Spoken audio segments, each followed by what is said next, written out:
Welcome to another edition of the Inspired Stories podcast, where leaders share their experiences so we can learn from their successes and be inspired by how they've overcome adversity. My name is Anthony Codispoti, and today's guest is Tom Salemi. Tom is the host and editorial director of DeviceTalks, the MedTech platform that brings innovators together through podcasts, webinars, and live conferences. DeviceTalks runs a network of 11 podcasts that has logged more than 1 million plays. It also hosts the popular DeviceTalks Tuesday series and 3 yearly conferences in Boston, Minnesota, and Silicon Valley. Their company's mission is clear: connect the medical device community, share real stories, and help new ideas move faster. Now, under Tom's guidance, the network grew from 0 shows to a full slate that features leaders from firms like Medtronic, Abbott, and Stryker. He also programs the live events that draw engineers, investors, and clinicians who want to design better devices. Tom has spent almost 30 years covering the MedTech beat for outlets such as Dow Jones and Informa. His peers praise his subject knowledge and his knack for guiding open conversations that spark fresh thinking. Now, before we get into all that good stuff, today's episode is brought to you by my company, Add Back Benefits Agency, where we offer very specific and unique employee benefits that are both great for your team and fiscally optimized for your bottom line. Imagine being able to give your employees free access to doctors, therapists, and prescription medications. And here's the fun part: the program actually puts more money into your employees' pockets. And the companies too. One recent client was able to increase net profits by $900 per employee per year. Now, results vary for each, and some organizations may not be eligible. To find out if your company qualifies, contact us today at addbackbenefits.com. Now, back to our guest today, the editorial director of DeviceTalks, Tom. And am I pronouncing your last name correctly? Is it Salemi? Salemi? Salemi, yes. Yep. Tom Salemi. Thanks for making the time to share your story today. Absolutely my pleasure to be here. Thanks for inviting me. Yeah. Okay, so you graduated from Boston University with a degree in journalism. Yes. What first sparked your interest in the field overall? Overall, the first thing that sparked my interest was when I was in high school. I went on a one of those explorers kind of career thing, and I spent 2 weeks over a span of a couple months at the Boston Herald and got to see how they ran. And I went in that newsroom, and I was just like, my brain just lit on fire. It was just exciting, and it was fun.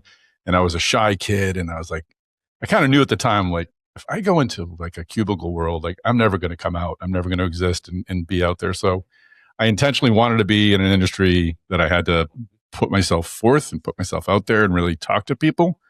And then once I kind of became involved with journalism, I realized that the other thing I really like is just building communities. And that's a direct way to do that. So that's kind of how where I see my function and my purpose right now. So it's interesting at such a young age that you were able to be that reflective about yourself and say, hey, I recognize that I'm shy. And while it would be more comfortable for me to disappear into a cubicle somewhere, I know that that's not going to be good for my long-term development. And so you pushed yourself into a career field where you were going to have to put yourself on that edge of discomfort all the time. Yeah, no, I remember being vividly aware of that and also knowing I didn't want to be that way. And it certainly helped. I mean, I can talk in front of a room of 1,000 people now and I don't care. The stage fright eventually went away as well. What I never really acquired was the killer instinct you need to be a good journalist, like to really, not the digging of the information, but putting that information out there, knowing that it was going to cause someone harm in a way, even if it's a person who maybe deserved the harm. I didn't like putting myself in that position. So what I found myself bumping up against 6 or 7 years in was like, I don't have the it that a really good journalist needs. And if I can't be the best at this, I want to find a way I can use my skills and still really succeed. So there are probably people listening to this. They're like, wait a minute, your stage fright eventually went away. How did you do that? Practice. I remember my first conference, I think there were like 14 people there. So it was a really good way to start. But I think for me, ultimately, the realization I had was everyone in that room wants me to do well. Like nobody wants me to fail. No one wants me to trip. Well, maybe they want me to trip and fall and get back up, but nobody wants me to, because that would be hysterical. But no one wants you to do poorly and be boring and not engage. And once I kind of got past that me versus them sort of thing, and I realized we were all in this together, we all wanted a positive experience, it just kind of changed the wiring in my brain.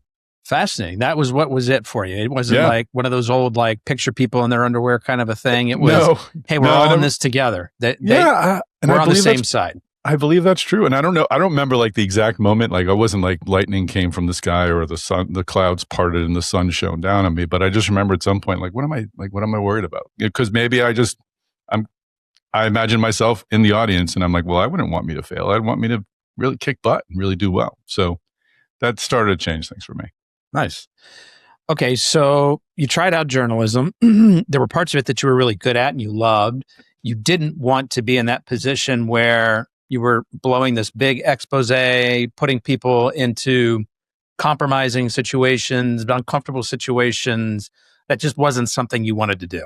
Yeah, there was that. And also my girlfriend, then fiance, then wife also was tired of me covering like weird night meetings and not being around when and I was like, you know what, this is too many reasons not to do this. So I moved into business journalism, which seemed a little more civilized. And frankly, there's some parts of journalism, some stories you have to cover that you just don't want to cover.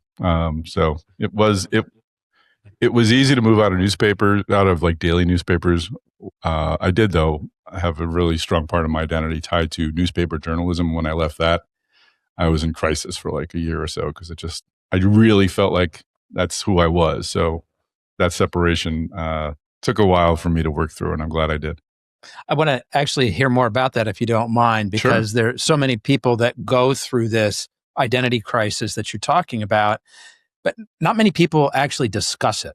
Mm-hmm. And so and I've been through it myself, and I remember going through it the first time and thinking, what's wrong with me? Why am I so broken? Like, why is this so hard for me to get from here to there in my life? Mm-hmm. What did you kind of learn about yourself through that process? So I think journalists really do see themselves as like the only truth seekers in the world. Like they're the ones out there like fighting the fight. And it's a very binary sort of view of the world. And I see that even now with people I know in journalism. Obviously they're my age now and they're more mature, but back then in the 20s, it was like you were selling out if you were not in newspapers anymore. So I definitely had a strong identity to newspapers. I really felt like I was doing good in the world. And when I went and joined a newsletter that was centered around venture capital investment in healthcare startups, I was like, who am I? You know, the old journalism adage is you want to comfort the afflicted and afflict the comfortable. Like you want to go after and here I was basically comforting the comfortable, comforting the VCs to give them insights on things they can invest in and ultimately make money in. What I think worked for me, and in the newspaper thing, it took me a while to work through. I think what ultimately maybe saved me, or at least quickened my transition, was MedTech and it was biotech, and they were investing in companies that were going to make people better and help people fight disease and get people healthier. So I think I was able to transfer, and I've never really caught this before, but transfer that sense of mission to the things that they were investing in. And I still hold dear to that. That drives me every morning. This identity crisis that you were having and this feeling of perhaps selling out, was that just a story you were telling yourself, or were you getting blowback from the folks that you worked with before? Mostly myself. I mean, my friends in newspapers, a couple of them would be like, "Oh, you're going after the big salary." I probably maybe I made 30% more, but I wasn't making much in the newspapers. So, newspaper, shame on them. They're not paying folks enough for what they do. But it was mostly internal. And once I worked through it, all my friends who were in newspapers were still great friends. Like there's no difference there. And it feels silly remembering it and sillier talking about it, but it was a very real deal. And my wife was tired of me talking about it. Like, oh, did I make the right move? Oh, and she's like, oh my God, just leave it alone. Well, and it's good that she was there to support you up to a certain extent. And then at some point, she's like kind of kicking you out of the nest. Like, all right, Tom, enough of this, right? She let me stay in the house, but she certainly would just listen quietly as opposed to give me a there. So. And so that first step that you took kind of away from traditional journalism, what company was that? What role? So it was a newsletter called, and it was printed newsletter mailed every once a month called Venture Capital and Healthcare. And it was 1998. All of my other friends, those that did, others left newspapers, but they all went to the .com stuff where they made a lot of money and a lot of trips to Vegas. I went to medical devices, which was starting to sag at the time, which was typical me. I'm always a contrarian, but it was very much, I had a Word document with a bunch of phone numbers, and I would call venture capitalists once a month and just say, what are you investing in? What are you investing in? So it was very much old school reporting journalism, trying to dig stuff up. And yeah, it was just a monthly printed newsletter that we would have a digest of investments and then a few articles sort of looking at broader trends. And these venture capitalists, they were mostly willing to take your call? Somewhat? Surprisingly, I'd say, I mean, they want, their focus is every VC wants to be the first call. They want to get the first call. When a company's raising money, they want to be the first entity that's called, because if it's a really good deal, they want to grab it. They don't want to be the third or fourth, because by that time, someone else has already passed on it, or it's gotten so much attention that they're going to be paying more. So by talking to me, they got their name out there, and they put themselves forth as someone who invests in this area. There were some who didn't care much about that. They were going to make money whether I talked to them or not, and they were a little prickly, but I respect that as well. Some of those folks you were calling on back in the late 90s, you still have relationships with them today? I do. I mean, a few of them, they were all probably 20 years older than me, so they're mostly retired at this point. But if I ran into some of them, I would, and I do on occasion. It's a good feeling, and it's interesting now being. So I was calling them when I would have been probably in my late 20s, and they were probably in their 40s. So they had kids. I didn't have kids. I was the young person in that dynamic.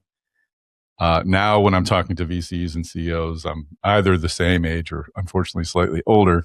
So it's easier to engage with them. We have a lot more things to talk about. But when I was starting out, it was really hard for me to build relationships with people who, they're went to Stanford, or they've got a few houses, or they've got kids or ski trips and all this stuff. But they, I think, respected what I did and how I reported things, and that I was always fair. So we built some good relationships. Mm.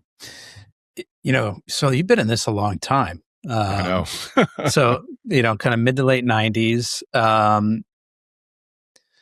Geez, man, I've got like 3 questions in my brain that I want to ask at the same time. I kind of want to better understand from your perspective how this arc overall has changed in the media space, right? You used to call these folks. It was a printed newsletter. No doubt if it still exists, it went online. Now you're doing podcasts and you're doing conferences. Kind of step us through like a little bit of this timeline and how things unfolded. Boy, that's a big question. So yeah, no, things definitely have changed. I mean, now everything is a press release. For every news, every financing is a press release. So you have to wait for that to come out. Whereas before there wasn't that sort of demand. There wasn't that news generating industry. There certainly wasn't the internet with all of, it was just starting to emerge, but not to the degree it is today. We don't see as much with printed news stories anymore. Things are online. But things are also changing for online. I mean, now we're at a point where just talking about the printed or the written word, you've got companies that are out there that put news on websites, and they count on folks to click on their websites to generate business. Well, now people are going to ChatGPT and they're getting like a sentence summary of what's on that. And maybe half of them click on the article, maybe half of them don't. So this industry is always changing. People are always it's like water. They're trying to find the least resistance to news.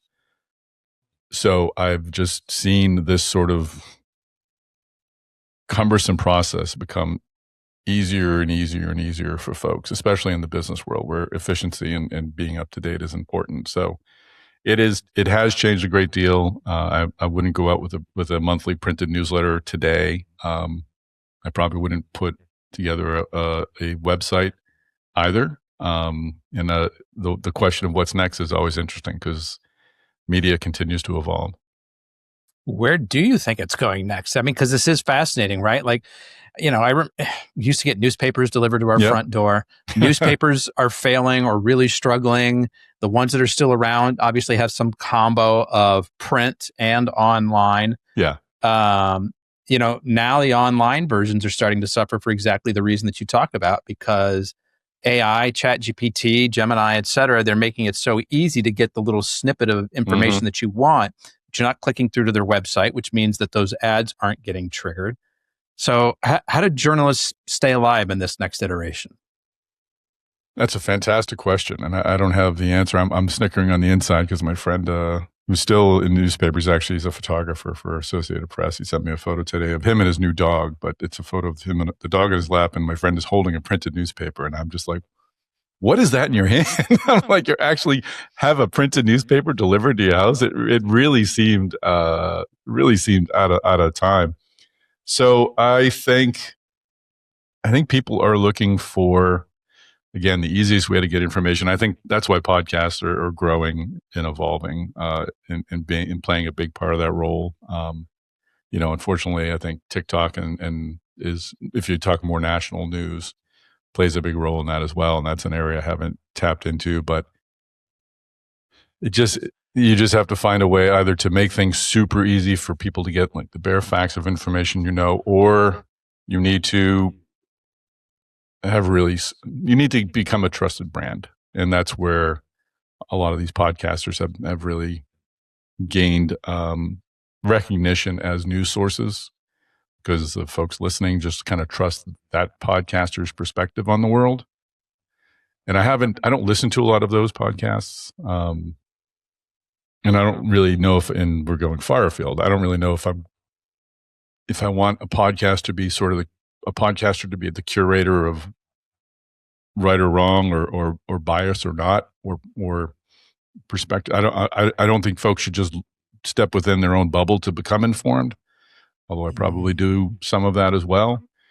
But it's with all that's going on, and I know I'm rambling between podcasts and video and TikTok and I guess even websites and ChatGPT going to that. There's so much soup, so many ingredients in the soup. I don't know what it's going to taste like when it's over, and I don't know if it's ever over. I mean, one of the things in MedTech we talk about that's a rising area are brain-computer interfaces, which is like Neuralink. Elon Musk is sort of the highest profile of them, but there's a whole class of them where you get an implant in your brain, and it can help someone who's paralyzed walk or use a computer, or someone who's blind will help them see. Ultimately, we're not there yet, but does this become plugged into your phone and your news feed? And what about the meta glasses? And what about everything else? I mean, it's an exciting / scary time out there.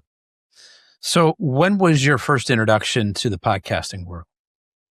On the production side? It's fine. No. About a little over 10 years ago, I was kind of getting wary I was writing for a magazine, and it was, writing long articles, and it was still about MedTech, so I enjoyed it, but I really was kind of getting a little tired of writing. And I also was getting tired of just quote unquote being a writer. Like, I wanted to be a little more engaged with things. So I ultimately, it was one of those situations where my kids were probably maybe like 8 and 5 or 9 and 6 or something like that. So you got the kids at home, you can pick them up at school. Life is comfortable. You've got you don't want to change anything and disrupt that. But I wanted to do something different. So I got laid off from my writing job, company that acquired us, and I won't get into it. Just laid all the writers off. They're like, oh, we bought you because we love your coverage, but we don't need you to do it. We're going to just do it without you with freelancers. And I was obviously upset for 2 days. Not deeply, but I was a little annoyed. Like, how do you get rid of me? Like, but it was the greatest thing that happened, because it gave me a chance to reset. So I kind of did contracting for a while, started doing conferences, and then the podcast sort of became an opportunity to market our conferences and kind of build regular content and around these events that only happen 2 or 3 times a year. And that's how I got into doing interviews. And my first one was called the OIS podcast, the Ophthalmology Innovation Summit podcast.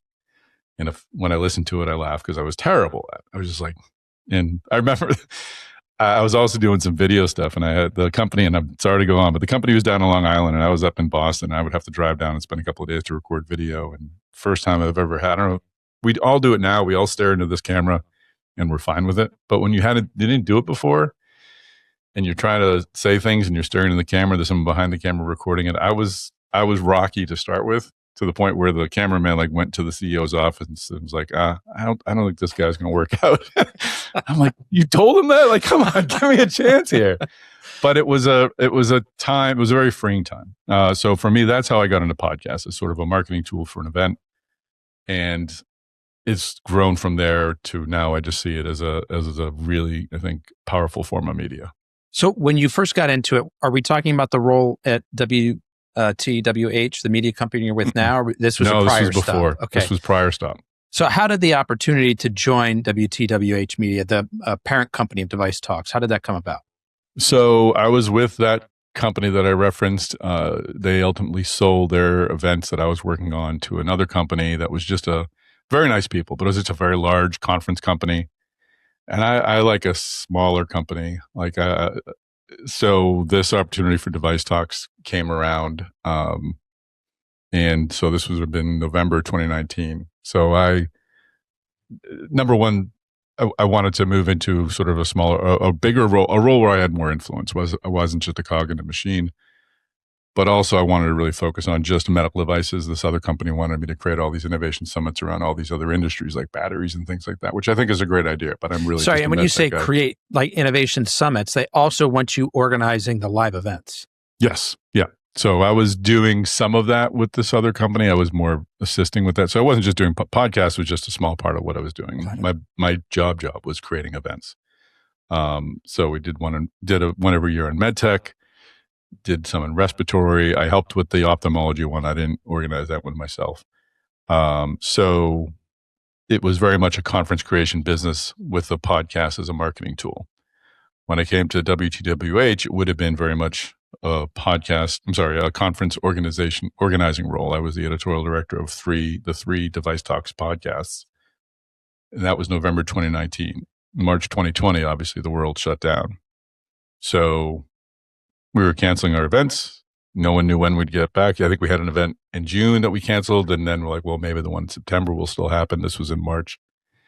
And I just knew, like, I just can't sit around and do nothing. So I immediately launched this podcast. I called my coworker who I just started working with. He's the editor of Mass Device. And I said, we're doing a podcast. Let's start doing a podcast. He was like, okay, great. So we started this DeviceTalks Week podcast in March 2020. Initially we were just talking about the news, and then we started bringing guests on, and then it grew from there. Okay. So how many podcasts are we up to today? Active. So podcasts, we've got the number you mentioned there in our portfolio on our website. If you go there, we're currently producing. I still do the weekly one that I started in March 2020, and we have some focused on a few medical device companies and one focused on women in the medical device industry. So probably 4 or 5 active, and then we have a library of some. We would work with a medical device company to build a podcast with their name on it. And it would work. It would be great for a year or two. And then eventually they'd be like, you know what? I think we got what we needed out of this. So we still have them on our website. You can still go listen to them, but we're not producing new episodes from those series. So when you work with a company to produce this in conjunction with them to kind of talk about the things that they're working on, they're paying you some kind of a fee to do this. Actually not. So the code that we cracked was the larger medical device companies didn't really want to pay for these podcasts. And frankly, I didn't really want them to, because we wanted to have, I didn't want, when they pay, you need to send them the audio and they need to review everything. And I get it. They're paying for it. They want to make sure it's perfect. This was kind of a journalism vehicle. So what they would do is they would do the work to get the speakers that we wanted to get. What we were able to do, though, is there are contract manufacturers, there are design shops, there are others who want to work with these large medical device companies, and they want to find a way to get out in front of these medical device companies and to get their names known to these larger medical device companies. So they would sponsor each episode. Each episode would have a single sponsor. And with our the first one we did which was with Medtronic. And it was great because Medtronic, they gave us the leader of each of their they had 20 different businesses. And these smaller entities all had different interests. One wanted to be in cardiology, one wanted to focus on spine, and they could sponsor the episode that was most directly appealing to their business. And it was a great model that others, and this has been interesting. Like it's getting the sponsorship for the podcast was difficult at the start. But once we got one right, Medtronic was working really well, then the other device companies start coming to you and saying, well, why don't you do one for us? And I'm like, I'd be happy to. Like, here's what we do. And that's how we worked with a lot of these other companies. It just takes one success story to kind of get everyone else. So let me see if I'm understanding this, because I thought you were saying that they weren't paying for the episode, but the big companies. The big companies are not. The smaller suppliers that want to do business with those big companies are. I'm sorry if I'm not articulate. Okay. So this was again during Medtronic wasn't sponsoring. Medtronic was not paying for us, but they were paying us. But they were making their senior leaders available, which is a huge contribution. It was kind of an in-kind sponsorship, but the actual sponsorship dollars came from smaller companies that want to make Medtronic's products, because these larger OEMs will often outsource work to these smaller companies. So this is a way for these smaller companies to get out in front of the larger companies. And is that still the model today? For the most part, yeah. We've done a few custom podcasts where the medical device companies have paid us, but most of ours are still very much, I'd say 99% of our sponsors are still the smaller suppliers who also sponsor our conferences, who also want to put on webinars. So it's another product in our portfolio that we can offer them. Okay. And so when we talk about having all these different podcasts, if I were to look up on Spotify, just to pick a platform at random, am I seeing a dozen different separate podcast names, or are these all sort of subsets of the same thing? I don't know if my question is making sense. No, it does. Yep.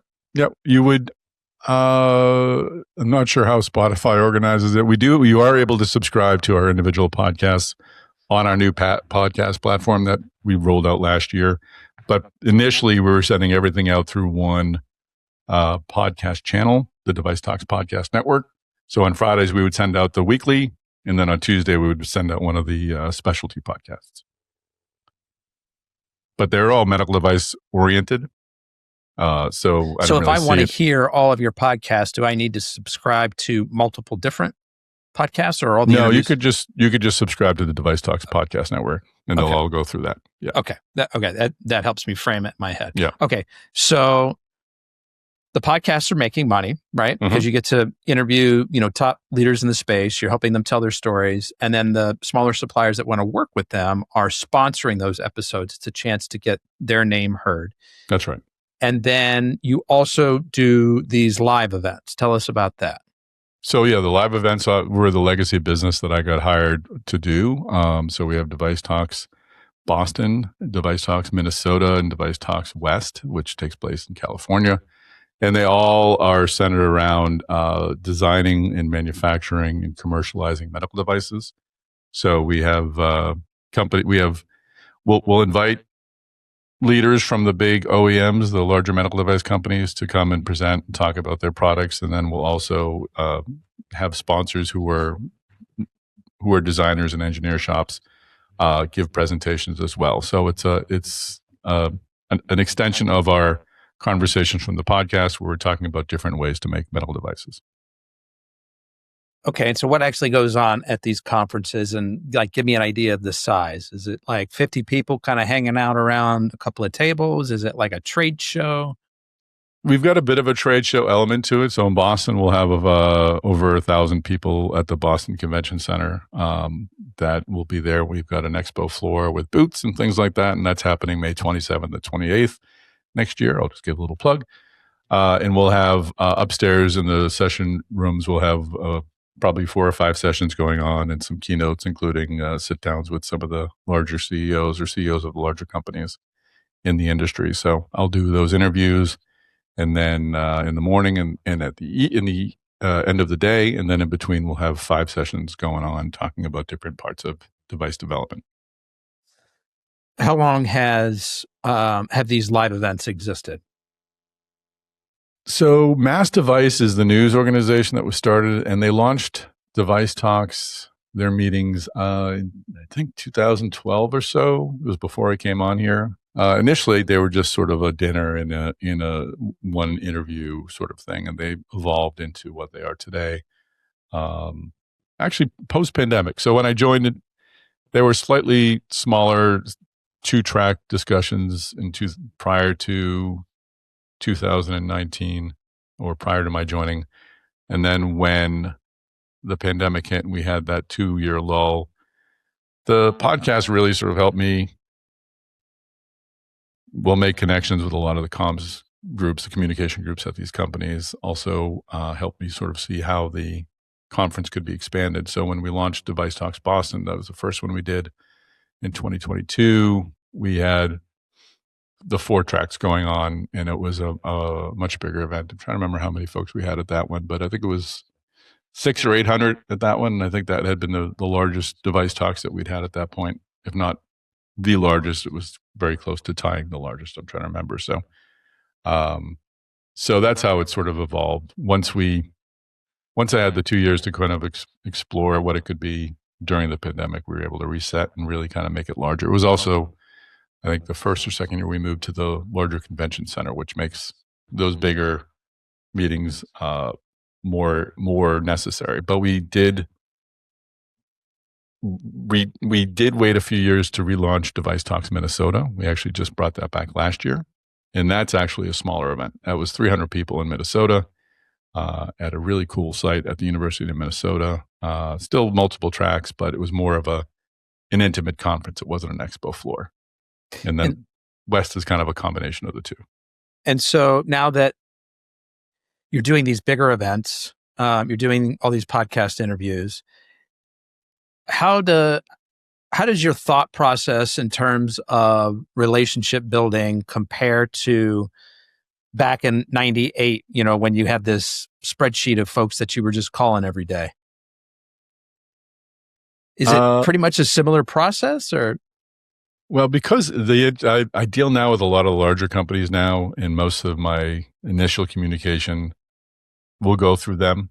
I will know some of the speakers myself, and I may reach out to them on LinkedIn and say, hey, just so you know, I'd love to have you speak at this meeting. I'm going to go through comms to let them know. But so it's definitely more formalized than it was. Everything is more formalized than it was. As I said before, we didn't have press releases coming out back then, at least not to the extent that we do now. So it is much more managed now in terms of getting speakers and sort of developing ideas and conversations, which, I mean, it is what it is. I don't know if it's better or it's worse, but it is what it is. Okay. We'll leave it at that. All right. I'll read between the lines. So you guys are at the point now where you've got over 1 million plays across all your podcast episodes. How have you grown that? What are some key strategies, growth levers? So for the sponsorship side, and I'll just focus on, I have found with podcasts that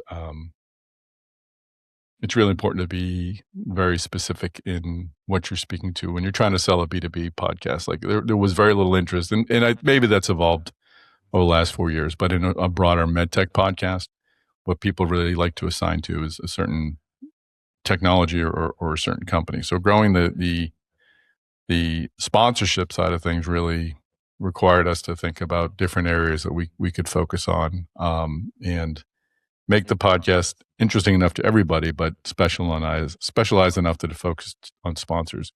In terms of growth for listeners, I really feel like, well, the host certainly is a part of it. People do ask me, what's the secret to running a good podcast? And I mean, you really need to be good at sort of talking with people and engaging people and being curious and asking great questions. I think a lot of podcasts out there that are put on by folks who are trying to use it as a business development tool, I hear them talking as much as their guests are talking. Like they're and I don't think like that's the role of the podcast. And you are not doing that. You're actually just asking questions and stepping out of the way, which is what I try to do as well. So I think that's a great part of it. But I have found, and I'm sure I'd love to get your take on it as well, a lot of the growth can just come from the one or two right guests. Like you get one guest who just like puts on LinkedIn, hey, I was in this podcast, and either everyone listens, which is great, and it does happen, or at least they get a lot of attention on LinkedIn and a lot of thumbs up and whatnot, and it just really expands. And you have enough of those little wildfire moments, and eventually it builds and builds and builds. And I think once you sort of get a listener who enjoys the show, they may not listen to every episode, but they're going to keep their eye out when there's something that connects with them. They're coming back. I think they learn to trust your brand and learn to trust how you will do an interview, and know that when they go back, they're going to spend their time well. They're going to spend their 30 minutes well. They're not going to click on something. I have a hard time listening to new podcasts, like just cold, like pushing a podcast, because I got 30 minutes. I don't want to waste 30 minutes getting like frustrated because they're not editing out the ums and ahs, or there's too many deep breaths, or they're just missing obvious questions to ask. So I think once you get a relationship with a listener, you can build from there. Yeah. I found something similar, right? When you've got a guest who's got a big following themselves and they're going to promote it to their list, their group. That brings in a whole influx of folks. And you're right, a certain percentage of those folks are going to be like, oh, I like this style, and they stick around. Mm-hmm. Yeah. From your perspective, how do you think about that storytelling part of the process? How are you trying to help your guests bring out their story in the best way? I always like to spend the first third of a conversation talking about the guest and really understanding, and I know this is important to you as well, understanding the path they took, and the reason they took that right-hand turn instead of that left-hand turn, and really try to unpack who they are. I mean, we all have the MedTech element. My first question to every guest is, why did you get into MedTech? Like, what was the one thing? Everyone has, some people would just be like, oh, I walked by this parking lot with a lot of nice cars, and I said, whose cars are those? Those are usually the sales guys. And like, oh, I want to do that. But some of them are, my parents were doctors, or my mom was sick, or I had a friend who died there's a lot of those stories in MedTech. And I always I really respect folks in this industry a great deal, because they could be doing what they do somewhere else and probably making more money doing it. But I really want to unpack the why. And then I want to understand why folks make these decisions in their life. And one of my favorite moments was with Boston Scientific's CEO, Mike Mahoney, who's one of the most well-regarded CEOs in the industry. He was at Johnson & Johnson MedTech, very big company, head of their MedTech group, very established company at the time. Boston Scientific was really struggling. And he was being recruited for the CEO job of Boston Scientific. So he'd have to leave this well-established company to go to this struggling company. And people thought he was nuts. You're in the leader. Why would you do this? And he told the story at DeviceTalks Boston a couple of years ago. He hired a consultant to really review both options. And the consultant basically came back and said, no way, don't take this job at Boston Scientific. You're fine where you are. And he was prepared to say no. And he was talking, and these are the moments I love. He's talking on stage. He's like, I can't believe I'm telling this story. But I went into the bathroom and I looked in the mirror and I said, all right, it's Monday. It was a Saturday. He's like, on Monday, look at yourself and you turn this down. How do you feel? And he said, I'll regret it. So he went, he took the job, and now he and Boston Scientific are regarded as one of the better, if not the best, medical device companies out there. I love those moments, because just like you alluded to earlier, we all have these moments where we feel unsure and vulnerable. I think a lot of people go through life thinking those folks in those senior positions have it all figured out. Every decision's easy, and they're always sure of what they're going to do. That is not true. We're all flawed, and we're all uncertain, and we're all just making it up as we go along. It really, I think, if I can bring. And I think people like to, I think even the people and the leaders like to tell that story. I think they like to share that little piece of humanity. So I always try to pull that out of folks if I can. And some people are open to doing it, some people aren't. And you got to and I'm sure you've picked up this too, you got to know when people are live wires and when they're not. Yeah. I love that you shared that. I had a guest, and I'm going to sort of butcher the succinct way that they put it, but something very similar, where they were in a fork in the road in their career, and they had to decide, right or left. And how they made the decision was to say, which decision, when I look back on it in a year, will I be most proud of? Yep. That's a great point. Yeah. Yeah. Yep. That's which of those people will I look back and be like, oh, I'm glad I was that person, right? Yeah, that's another great way to look at it. And then I tell that to my kids, the whole coin flip thing. Like when they're unsure, I'm like, well, imagine a coin flip. Like heads is this, tails is that. What do you want it to be? And they're always like, well, heads. I'm like, well, then do heads. There you go. Like, there you go. Like, now, I'm curious in your role, whether it's with the podcast or with the live events and the panels, discussions that you're leading, et cetera, have there been times where you feel you played like a key role in helping to bring together the right conversations at the right time in making a breakthrough happen in MedTech? That's a great question. I don't know if I could claim that. And maybe it's out there, but it's not coming to mind. But I've had moments where, on a more personal scale, there was this last year. So at the end of every conference, we record a live podcast. We get up on stage, and me and the editors, and we'll bring one or two speakers on, and we kind of unpack the 2 days, and then we take questions from the audience, and we'll run it the next day as a podcast. And at DeviceTalks Boston last year, a woman stood up and she said, I can't recall her name, but she's from Florida. She came up to Boston because she's interested in leaving banking and joining MedTech.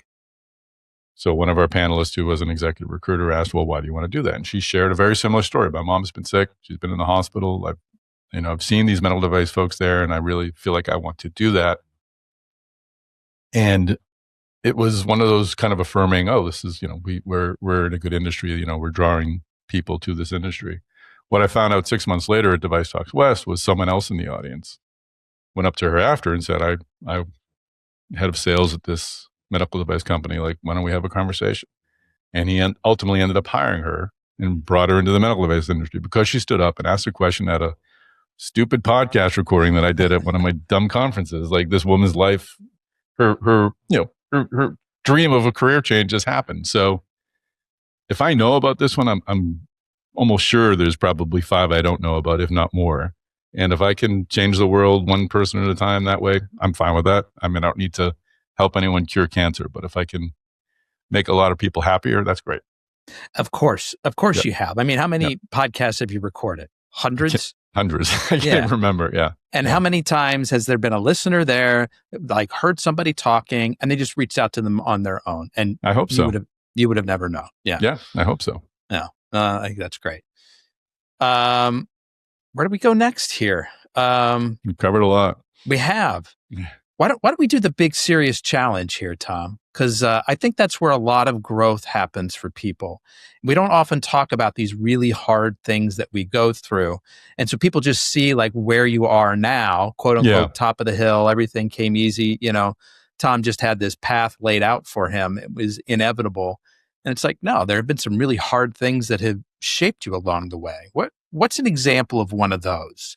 That's great. I mean, I think I cheated and mentioned a few of them already. I mean, the move from journalism was big. The pandemic was, it just took this new job, and then suddenly we can't have meetings anymore. And you're like, okay, I've just got to make this work. And I ended up creating not only the MedTech, the podcast business, but a new webinar business was just going to be a fill-in until conferences came back. And then the conferences came back, and our sponsors were like, no, we still want to do those. So,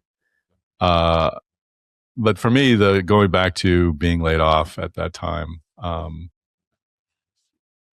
it's the only time I've been laid off. And actually, that's not true. I was laid off once when I was my first newspaper job. I got laid off, but I wanted to. I was working on Cape Cod. I wanted to be up in Boston. I actually told them, I'm 21 years old. I'm like, lay me out. Like, if you got to let someone go, let someone go. I ended up getting laid off, but then someone who was kept turned down the job. So they laid me off, gave me the severance, and gave me a new job anyway. So it was a real win for Tom on that day. That was great. I got to keep that job. But this time I was laid off. I had kids, I had the family. And I still remember Sunday night, like knowing that I didn't have a job to go to on Monday was just the weirdest feeling. But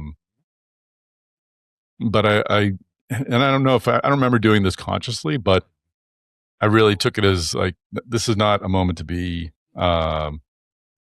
frightened, but I felt unencumbered and free. Like the next, like, I was really grateful, not at the time, but in retrospect, I was really grateful that the universe said, no, like, you need to change and you need to evolve. And I did. And I'm like, this is my chance to change and evolve. So I didn't see it as something I needed to recover from. I saw it as something I needed to really use as a transformational moment. So, I mean, career-wise, that was probably the pinnacle of my life, or one of the more important tipping points of my life. And you felt that way in the moment, that, hey, this is an opportunity for change, or you only realized that looking back? I felt it at the moment. I remember having, I was certainly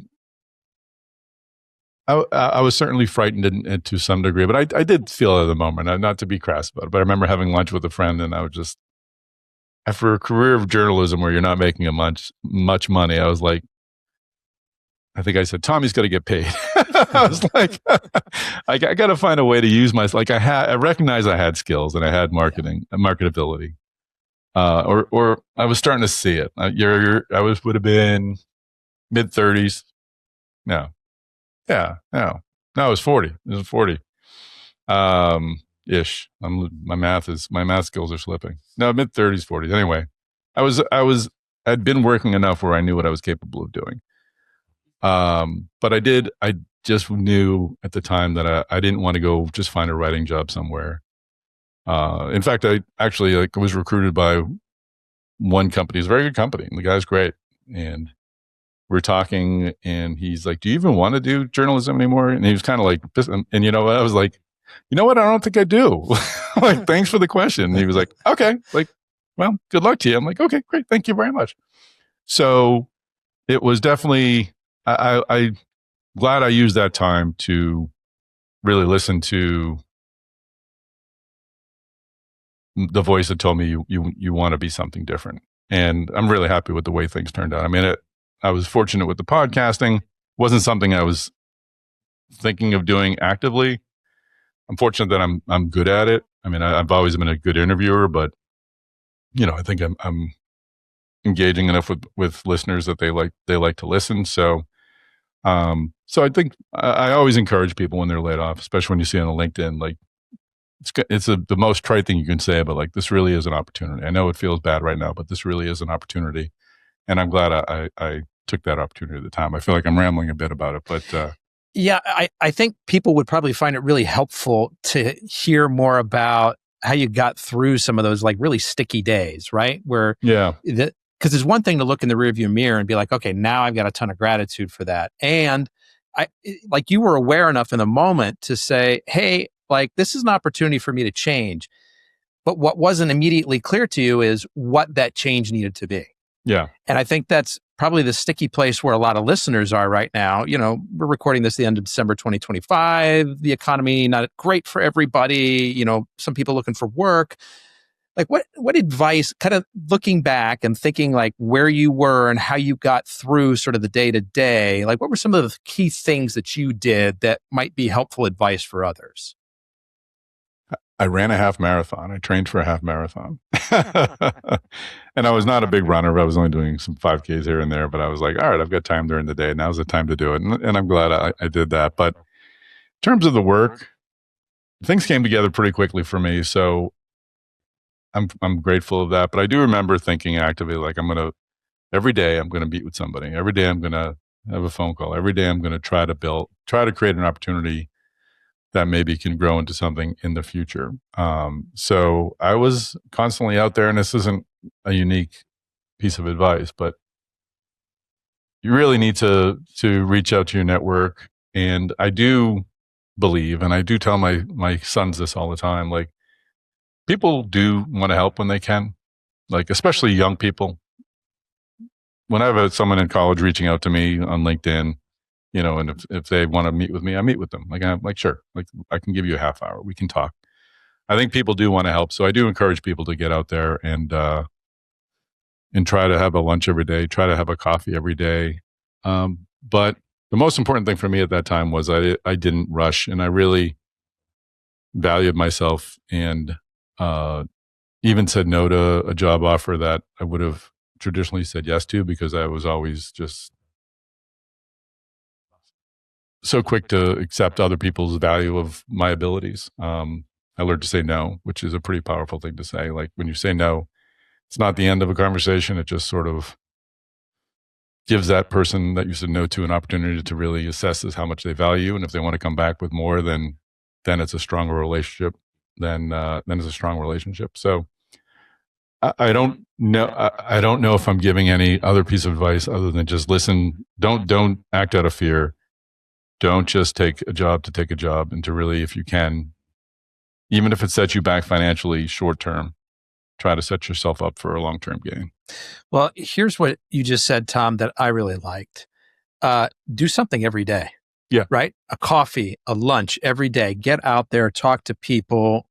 Just expose yourself to more opportunities for doors to open. What I'd like to hear from you is how you think about developing and nurturing your network, so that in the event something like this happens, you've got some folks that you can reach out to. Mm-hmm. And maybe that's sorry to cut you off. Maybe that's the wrong way to think about it. Like, oh, I'm going to develop my network just in case somewhere down the road I need to pull that string. Maybe that's not quite the right phrasing, but I think you understand what I'm getting at. Yeah, no, and that's not... LinkedIn just changes everything now, right? I mean, I think we all see LinkedIn as now this as the primary way we're networking. And it is a great way to network, and I love LinkedIn, and I love getting out. And it's a good forum for me too. People like my voice, and they respond to what I write often, not always. But what I have found just more broadly on a personal level is just I do believe people pay it forward. I do try to, again, be helpful to folks, not with the idea that I'm going to get payback someday, but I think it just sort of creates an energy around you that can propel you forward. And this is getting more metaphysical or quantum than I intended to, but I really do just look for reasons to say yes to people and to try to help people when I can. If it's something, I'm not going to respond to every PR pitch I get from folks. I try to, but there's too many of them now, and a lot of them are AI generated, which is a whole new headache. But if the folks reach out on LinkedIn and they need time to talk about something, if I can help them, I'll tell them. If I can't, I can't. If I can help them, I will. If I can't, I'll tell them I can't. But I'll also always make time for them and listen. So I think just be kind to people. Be that person that folks can count on. And I think that helps you in the long run. And that sounds a little gobbledygookish, but it's... No, I'm going to kind of sum up what I think I heard you say. Give first. Yeah. And be a kind human. Yeah. I mean, that's... What a great way to live life in general. I agree with you 100%. I just believe in it. And that's why I like what I do. I mean, I like knowing that people enjoy the podcast we put together. The conferences are an absolute headache to put together, but the 2 days I'm there are like, it's like a wedding. Like you complain about it for 6 months, and then you have the wedding, and it's the best day of your life. Having those conferences is great because you get to see all these people that you've been kind of emailing with for two or 3 months, and then you get to see all these people who you never met before or haven't seen since the last conference. I love that stuff. I really do enjoy being at those conferences, and really do enjoy just making experiences for folks. So I know a big part of, what's behind DeviceTalks, you want to create this open platform where collaboration never stops. You've got the podcast, you've got the conferences. How do you kind of fill the gaps in making sure that collaboration never stops in between the podcasts and the live events? Yeah, no, I mean, the webinars kind of help with that. For sure. We do those once a week. We're expanding those as well. And I think just being on LinkedIn and sort of connecting with folks that way is the way to do it right now. But I'm sure 5 years from now, we'll be talking about something else that, just kind of came out of nowhere, and we're all thinking it was the most obvious thing ever. But folks like to be engaged. And I think there's an unquenchable desire for that kind of connection. So I think folks as technology becomes more and more personal and more accessible, I think we're going to find new ways to connect with people for sure. Say more about the webinars, Tom. What do you do there? How does that fit in? So the webinars they were designed, we launched them in 2020 to basically do our conferences online. I was never a big fan of, at the time, a lot of folks were just saying, oh, we'll just have our 2-day conference online and folks can sit at their computer for 2 days and it'll be the same thing. And I was like, no one's going to do that. Like, we have work to do, number one. Number two, it's just uncomfortable to sit there for that long listening to other people talk. So we built my whole thing was TV. Like every Tuesday at 4 p.m., we're having a webinar. We're calling it DeviceTalks Tuesdays because I love alliteration. And we're just going to sell slots and we'll have these conference conversations here. So we did that, and then it just has become a thing. And it is sort of appointment TV. If you look at our registrations, there's a lot of people who are like, it's kind of like a radio talk show. Like I'll get a question. We take questions from the audience, and I often recognize people who have asked questions before. And it's like, oh, hey, welcome back. I'm glad you're here. But it's just a way to, there are opportunities for engineering firms and for manufacturing firms and others, and we'll have medical device companies coming as well, to tell their stories on a specific topic. And I'll treat it almost like a talk show as much as they want me to. Like I can ask folks about anything for any length of time, or if they want to give a straight presentation, they can. But usually it's a presentation and then some conversation with me, and then we'll take questions from the audience. But it is every week for the most part, and it's just a sort of a regular way to keep in touch with our community. Mm. Where do you see DeviceTalks, WTWH Media going? What's in the future here? Projects that are either currently underway or something that you've got your eye on? It's a great question. We'll be doing our 3 conferences, and now that we've got the third one back, those do take a lot of time. The webinars, we're continuing to sort of introduce themes around cardiac innovation or surgical robotics. Like we're trying to really make it more week-long events as opposed to just one single day. In the podcasts, we're continuing to explore sort of new ways of getting sponsors involved that don't. Initially, we started off, it was like a 5 to 7 minute ad, and we'd ask them questions about their business. We've since sort of rolled out something we call FOMO, the Future of Medical Device Opportunities or MedTech Opportunities, where we'll talk with speakers at our conferences for 10 minutes about something they're working on. But we'll also bring in our sponsors and ask them not about how they work with customers, but really what they're doing for technology and how they see things moving forward. So to really treat them as subject matter experts, and as they are, and really kind of elevating them. So the FOMO is one way, and with our Women in MedTech podcast, we're actually getting our sponsors they'll start the show as a co-host with Kayleen Brown, our managing editor, who hosts that, and they'll actually talk for 10 minutes not about the company, but about the topic, about the guest that Kayleen talks to. And Kayleen will talk to executives in MedTech, and they'll always have some sort of message that they want to impart. And Kayleen will unpack that message with the co-host. So we're trying to find ways to make everyone feel like, the star and the guest, and make everyone feel make everyone acknowledge everyone as the expert that they are. So that's sort of what we've been working on right now, is to just get more voices in our podcast. Are there podcasts that you learned from in terms of format, presentation? Or is it kind of like you guys you've got a bunch of folks internally that are really good at this and you just bounce ideas off each other? No, the guys, Kayleen and I are DeviceTalks. We're the podcast team. So I'm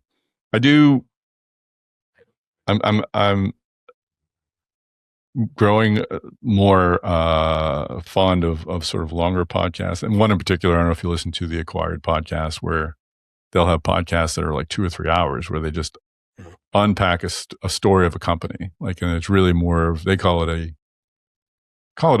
forget exactly the term they use, but they see themselves as almost an audiobook, kind of a current event audiobook. So I think with podcasts, you can find a lot of different ways to tell different stories. So I'm constantly listening to what other people are doing every time I listen to a podcast. And I don't know if you do the same thing. kind of have in my head, oh, that worked, that didn't work. I might want to try that. That's a great way of doing it. Oh, I love that. When you sent me your questions, I'm like, oh, I love the way he did that. Like maybe I'll incorporate that going forward with my guests. Because I always worry. I try to keep it very light with my guests and really, I don't give them too many details because I want it to be conversational. But I also know that a lot of people haven't done this before and they want some assurances. Some people enjoy that. Yeah. So I'm always learning and absorbing from other podcasts, including yours. What's your superpower, Tom? Oh, wow. I think I've got, I referenced at the top that I enjoy building community. And I think that's really what kind of drives me. I mean, I'm involved with town government at my town. When I was in newspapers, I swore to myself, like if I ever own a house in a town, like I'm going to get involved. I'm going to go to a meeting. Like I'm going to listen. I'm going to try to be part of it.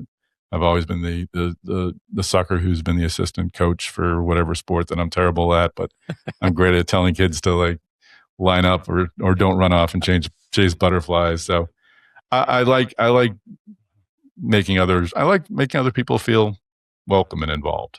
If they're guests at my house or if they're guests at my conference, I like to make sure that they're having a good time and I'm comfortable going up and saying hello to anybody. So I like it. What's your favorite thing to do outside of work? I'm a really simple person. I'm so boring. I really am. My boys are older now, so we don't do as much anymore. I live in a town where if I walk up the hill, I'm in the woods. I walk down the hill, I'm in our downtown. And I just love having quiet weekends at home, taking 2 or 3 hour hikes, either in the woods or through our downtown with my dog or with my wife. And just, I don't know, just chilling. So I don't own a boat. I don't ski very much. But I just like quiet contemplation, I guess. How old are your kids? I've got a 20-year-old and a 16-year-old. So I've got a junior in college and a sophomore in high school. Okay. Yeah. Fun stuff. Yeah, very, very much so. Tom, I've just got one more question for you today, but before I ask it, I want to do 3 quick things. First, anybody who wants to get in touch with Tom, his last name, Salemi, Tom Salemi, and you can find him on LinkedIn. We'll include a link to that in our show notes. Also, as a reminder, if you want to get more employees access to benefits that actually carries a financial upside for the company, reach out to us at addbackbenefits.com. And finally, if you'll pause, take just a moment to leave us a comment or a review on your favorite podcast app, and you'll hold a special place in my heart forever. Thank you. So last question for you, Tom. You and I reconnect a year from today, and you're celebrating something big. What's that big thing you hope to be celebrating 1 year from now? Wow. I like that question. I don't know if that was on the list you sent over, but I like that question. I hope by then I will figure out what we just talked about a few minutes ago about the next thing. I want to be able to excitedly tell you like, all right, remember when I told you about the podcast and the webinars and the conferences? Like this is the thing that's going to either supplant all those or really connect those all and make them relevant. So I'm always sort of pushing for the what's next. So I hope I have some semblance of an idea of what's the next way of connecting folks. And it may be a podcast, it may be something completely different, but I've watched too many things unfold to know that life remains the same. Like we're always trying to find new ways of doing things. So I hope I've figured out the new thing by then. Fun stuff. Well, it'll give us an opportunity to check back in with each other. I look forward to it. Yeah. Tom Salemi from DeviceTalks, I want to be the first to thank you for sharing both your time and your story with us today. I really appreciate it. My pleasure. This has been a very fun conversation. You've recorded things I don't think I've ever said to friends. So this will be exciting. I take that as a compliment. Thank you. Folks, that's a wrap on another episode of the Inspired Stories podcast. Thanks for learning with us today.